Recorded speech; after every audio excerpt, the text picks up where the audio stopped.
agora quero voltar aqui, retomando um assunto extremamente importante. Eu mostrei para você anteriormente uma reportagem do Justin Bieber, que é um astro, né, conhecido no mundo inteiro e que falou que está com agenda. Não vai rolar show tão cedo por conta de uma paralisia facial que ele teve. E, retomando esse assunto de extrema importância, um dos motivos, né, uma das causas que levou a essa paralisia foi o vírus da herpes zoster, que é uma doença causada pelo mesmo vírus da catapora, que muita gente já teve, especialmente na infância, né? Como que acontece isso, gente? Depois de um episódio da doença, esse vírus ele permanece silencioso nas terminações nervosas por anos, até que um dia pode ser reativado.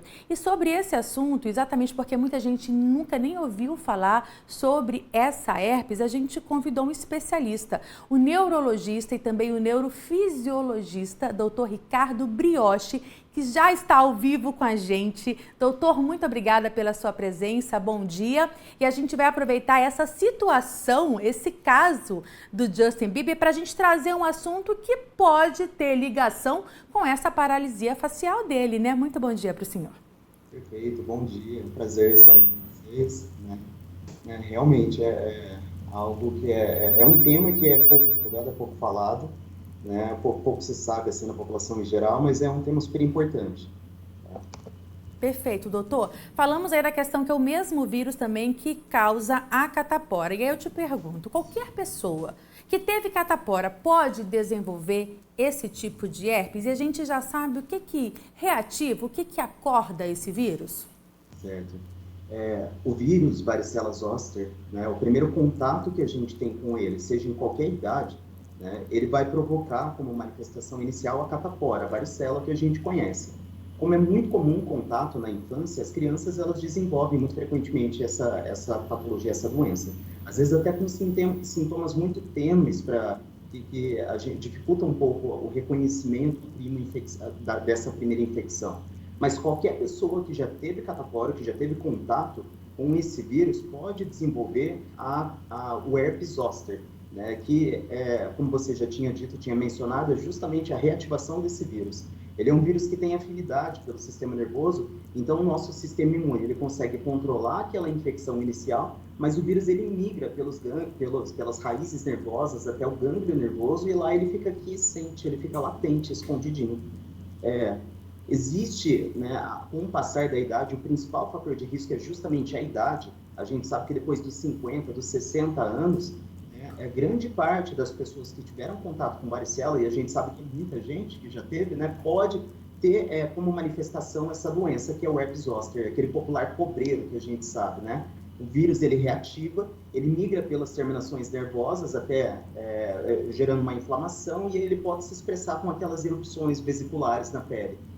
Então, qualquer pessoa que já teve catapora, já teve contato com o vírus, né, a infecção pelo vírus pode ter herpes zoster.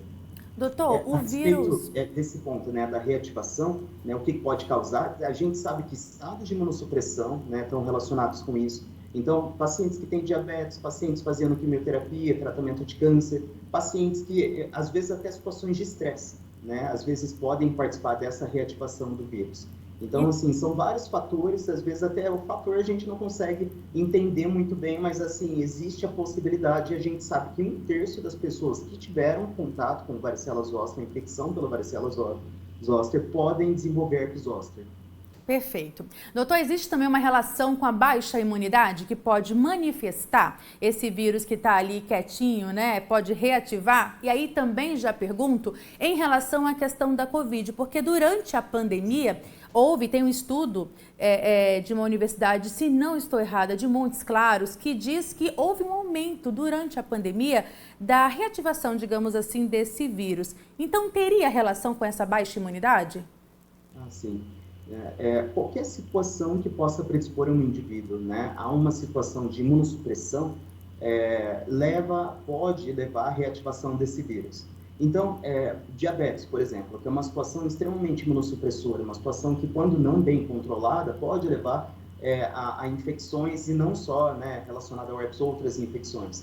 Né? Um paciente que ele está usando alguma medicação quimioterápica, alguma medicação imunossupressora, corticoide, um paciente que tem lúpus, que tem alguma doença autoimune, esclerose múltipla, ou um paciente que tenha, por exemplo, Covid.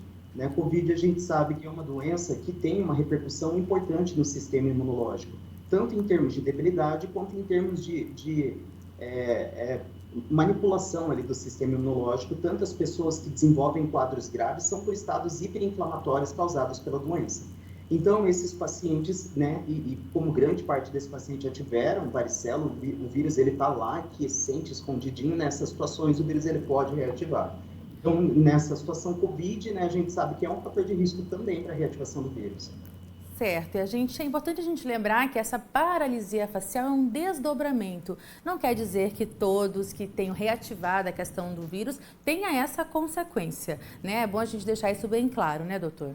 Certo. Então, a primeira infecção vai causar catapora. Né? As outras reativações, o vírus ele fica quiescente tanto nos gânglios nervosos das raízes dorsais, né, quanto nos gânglios da região craniana também, gânglios nervosos cranianos.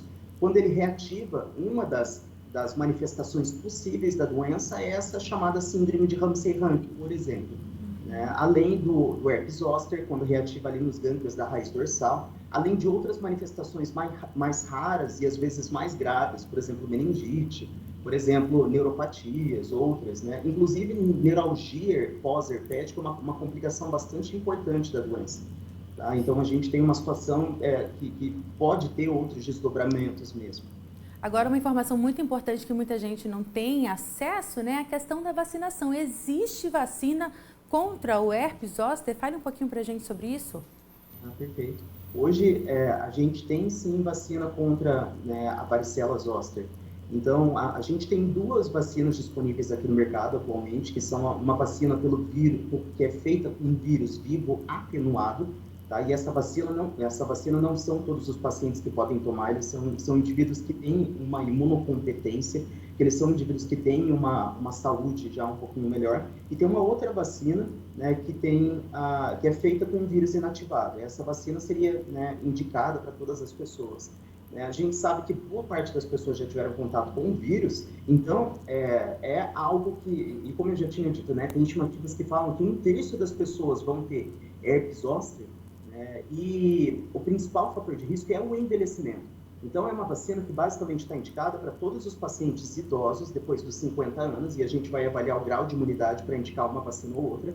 Tá? Mas basicamente todo paciente maior ou igual a 18 anos poderia tomar essa vacina. Infelizmente, não é uma vacina que está no Programa Nacional de Imunização. A gente tem ela disponível nas redes particulares. Mas é uma vacina que estaria indicada para todas as pessoas tomarem. Perfeito, doutor. Muito obrigada pela sua informação. Conversamos com o doutor Ricardo Brioche sobre esse assunto que muita gente não tinha conhecimento e nem sabia que tinha vacina. Então agora fica também esse alerta e as pessoas podem, pelo menos agora com conhecimento, em busca aí dessa prevenção. Doutor, muito obrigada pela sua disponibilidade. Um ótimo dia para o senhor. Eu agradeço. Obrigado.